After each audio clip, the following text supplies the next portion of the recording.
राधे राधे दोस्तों, आप सभी दोस्तों का मेरे चैनल पर स्वागत है।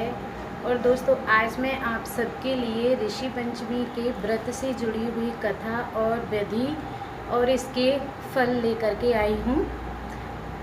आशा करती हूँ आपको पसंद आएगा। ये ऋषि पंचमी का व्रत महिलाओं के लिए है, बहुत महत्वपूर्ण है।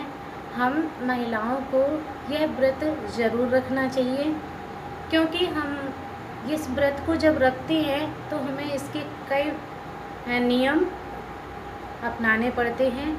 इस व्रत में हमें हर से जुता हुआ कुछ भी नहीं खाया जाता है, जैसे शक्कर है, आलू है, शिकलकंदी है, और फलहार में जो भी आता है जैसे मूंगफली है, साबूदाना है, ये शिकलकंदी से बनते हैं। तो हमें इन चीज़ों को त्यागना पड़ता है। हल से जुता हुआ हम कुछ भी नहीं खा सकते इस दिन। और इस दिन हम सप्तऋषि की पूजा करते हैं, जो हमारे सप्तऋषि हैं उनकी पूजा करते हैं।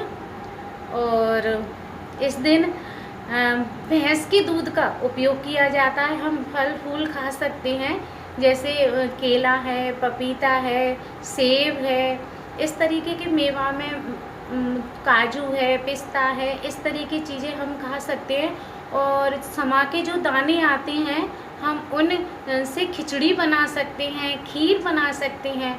अगर उसमें हम शक्कर नहीं डाल सकते तो कोई बात नहीं है, हम शहद का उपयोग कर सकते हैं। बाज़ार में जो शुद्ध शहद मिल जाए तो हम उस शहद का उपयोग कर सकते हैं, उसे ले सकते हैं, खीर में डाल सकते हैं। फलहारी नमक ले सकते हैं, फलहारी नमक का उपयोग कर सकते हैं, क्योंकि नमक हमारे यहाँ खेतों में नहीं होता है, ये समुद्र से बनकर आता है। कई लोग हमारी जो रोज़ का नमक है उसी को यूज कर लेते हैं, लेकिन नहीं, हमें उसे नहीं लेना चाहिए, क्योंकि व्रत है तो व्रत वाली चीज़ें ही हमें उपयोग में लेनी चाहिए।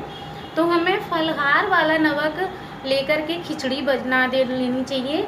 और यह भादो मास के शुक्ल पक्ष की पंचमी को इस व्रत को किया जाता है। दोस्तों, इस बार ये भादों में शनिवार को 11 तारीख को पड़ रहा है ऋषि पंचमी का व्रत। और उस दिन हमें सुबह जल्दी स्नान करना है। उस दिन हमें पेस्ट वाला जो बाज़ार का मंजन आता है वो नहीं करना है दोस्तों, क्योंकि उसमें कुछ ऐसी चीज़ें मिली होती हैं जो हल से जुती हों। तो हमें उससे ब्रश नहीं करना है। सुबह हम नीम की दातुन कर सकते हैं, बबूल की दातुन ले सकते हैं, या एक अद्धा झारा आता है जो गांव में कई लोग उसे वो बोलते हैं ओंगा, और हम लोग उसे अद्धा झारा बोलते हैं। तो ये अद्धा झारा इस प्रकार का आता है दोस्तों, आप इसे देख लेना। जी, इस प्रकार का अद्धा झारा होता है, इससे आप मंजन ब्रश कर सकती हैं। ये है। और इसमें दोस्तों हमें घी से, वो भैंस के घी से जला हुआ दीपक जलाना है। हमें सप्तऋषि बनाने हैं। सप्तऋषि किस तरीके से बनाए जाते हैं मैं आपको बता देती हूँ दोस्तों। इस तरीका का पटा लेना है, और पटे पर इस तरीके से हमें सप्तऋषि बनाने हैं। इस तरीके से, इस तरीके से। और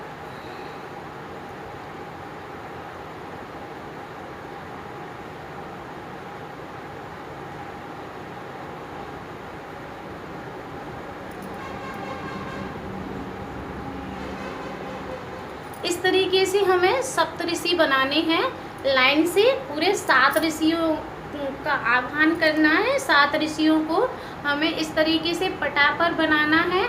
और जब ये 7 ऋषि पूरे पूर्ण हो जाएं तो हमें फिर इसी अद्धा झारे से ऋषि और बनाने हैं। इस तरीके से 7 ऋषि अद्धा झारे के बनेंगे। 7 सप्तऋषि। ये चंदन है, चंदन पीला वाला, सफ़ेद वाला हो तो आप सफ़ेद वाला भी ले सकते हैं। ये पीला वाला चंदन है, मैंने इससे बनाए हैं।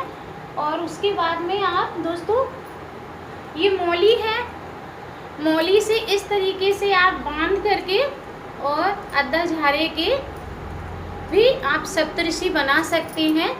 और इसके बाद में 7 ये चंदन के जब ये बन जाए तो हमें साइड में रखना है, ऐसे साइड में यहाँ रख के और फिर इनकी पूजा करनी है।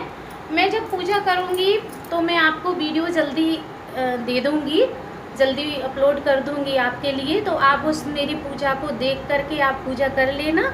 और चौखट पूरना है, उस पर आटा नहीं डालना है दोस्तों, उसको सिर्फ हल्दी से लीप कर, गाय के गोबर से लीप कर उस पर बस समा के दाने डालने हैं और हमें आटे से चौक नहीं पूरना है। और एक लोटा लेना है, उस पर नारियल रखना है मौली बांध करके, और इस तरीके से हमें पूजा करनी है। दोस्तों ये पूजा क्यों ज़रूरी है, ये व्रत क्यों ज़रूरी है, मैं आपको इसके बारे में भी समझा देती हूँ। दोस्तों हमारे जीवन में एक माह में वो 4 दिन बड़े कष्टदायी होते हैं, जो 4 दिन हम अपने घर से बाहर रहकर ही बिताते हैं। कई जगह पहले ज़माने में तो क्या था, अगर लेडीज़ें माहवारी से हो जाती थी तो उन्हें रसोई से, घर से बाहर कर देते। उस टाइम पे बर्तन, उनके कपड़े, सोने के बड़े के बिस्तर, ये सारी चीज़ें उनको अलग कर दिया कर देते। लेकिन अब आज के टाइम में ऐसा नहीं हो पा रहा है। जहाँ बहुत बड़ा परिवार है तो वो लोग तो संभाल लेते हैं, जहाँ पर परिवार बड़ा नहीं है तो जो घर में महिलाएं हैं उन्हीं को वो सारे काम करने पड़ते हैं। कई जगह पर दोस्तों उनके घर के ससुर और पति बाहर का खाना नहीं खा पाते हैं, उन्हें बाहर का खाने से एलर्जी हो जाती है, नुकसान होता है, तो घर की महिलाएं घर में ही खाना बनाती हैं। उस दिन पक्का खाना बना सकती हैं, पूड़ी है, आलू, हम कुछ भी बनाएं, लेकिन हम उस दिन पक्का खाना ही बनाकर अपनों को खिला सकते हैं, कच्चा खाना नहीं खिला सकते। तो अब इस दिन हम 4 दिन हमारे हाथों से कई बर्तन ऐसे हैं जिनसे हमें साधुओं को भोजन खिलाना पड़ता है, भगवान का भोग भी बनता है हमारे किचन में, तो हमारी किचन दूषित हो गई है, तो इसका हमें बहुत बड़ा पाप लगता है। कहते हैं कि उन 4 दिनों में महिलाएं पहले दिन चंडालनी, दूसरे दिन ब्रह्मघातनी और तीसरे दिन धोबिन के समान मानी गई हैं। तो दोस्तों हमें इन 4 दिनों में अपने घर की चीज़ें, वस्त्र हैं, भगवान हैं, पति हैं, इन सब से दूर रहना चाहिए। तो इसका हमें पाप लगता है, लेकिन आज के ज़माने में ऐसा नहीं है। अक्सर पढ़े लिखी फैमिली में ऐसा हो जाता है, नहीं ध्यान दे पाते हैं तो हमसे स्पर्श हो जाता है कई चीज़ों का, तो इसका हमें बहुत पाप लगता है। तो अब इस पाप का निवारण हमें कैसे करना है, तो हमारे शास्त्रों में इस ऋषि पंचमी का व्रत बताया है। इस ऋषि पंचमी को हमें बड़े विधि विधान के साथ में हमें इस ऋषि पंचमी का व्रत करना है। हमें मन में ये संकल्प करना है, हे प्रभु, हम अनजाने में उन चीज़ों को स्पर्श करते हैं जिनसे हमें बहुत भारी पाप लगता है, तो प्रभु ऋषियों हमें क्षमा करना, हमें इस पाप से मुक्ति देना, जिससे हमें वैकुंठ का वास मिले। हम नहीं चाहते उन चीज़ों को स्पर्श करना, लेकिन हमारी मजबूरी है, हमारी गृहस्थी चलानी है हमें। तो इस तरीके से आप ऋषियों के सामने अपनी क्षमा प्रार्थना मांग सकते हैं। और इस व्रत का बहुत लाभ है। इस व्रत के बारे में पिछले बुजुर्ग लेडीज़ों से मैंने सुना है, कहती हैं कि 13 साल से कम आयु की लड़कियों को इस व्रत को अगर हम रखवाते हैं तो उनको बहुत पुण्य मिलता है। 13 साल से पहले बच्चियों को व्रत रखवाएं और उसके बाद में जब वो माहवारी से होने लगे तो उनका उद्यापन कर दें, तो उन्हें आजीवन उन्हें फल मिलेगा इस चीज़ का। उन्हें स्पर्श जो वस्तुओं को छीन लेने से पाप लगता है, उन चीज़ों से उन्हें पाप नहीं लगेगा, उन्हें नहीं वो। तो दोस्तों मैंने आपको ये बताया, और इसकी कथा इस प्रकार है। इस कथा में दोस्तों कहा जाता है एक पंडित और पंडिताइन थे, घर में उनकी कोई नहीं था। पंडित जी बाहर कथा और हवन वगैरह कराने जाते थे। पंडिताइन कुछ इतना जानती नहीं थी।